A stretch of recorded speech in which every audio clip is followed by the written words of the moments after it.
On-the-scene video coverage of AHA 2012 is supported by Pradaxa.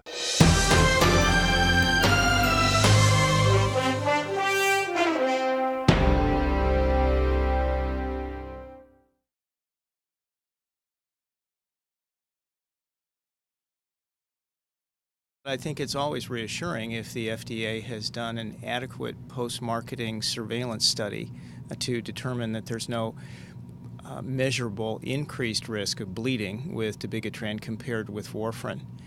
But it's not clear that that's necessarily going to impact practice. I think the most important things are for cardiologists to review the specific indications for Dabigatran, which are still limited to stroke prevention in patients with non-valvular atrial fibrillation.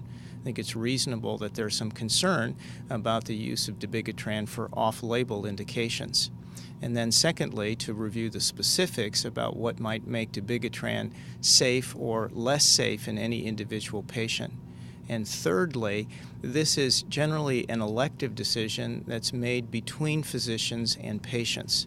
And we have to be very respectful of patient values and preferences in making a decision together as to whether they wish to use Dabigatran or an alternative anticoagulant versus warfarin.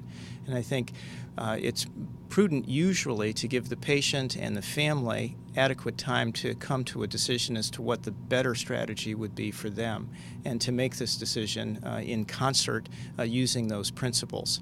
I think that it's also very important to share with patients and families that there remains no antidote for the correction of the effect of Dabigatran or alternative anticoagulants in the case of serious bleeding, and patients need to factor that into their decision making. So this is a decision that really has to be made together, and I think it's worth emphasizing that.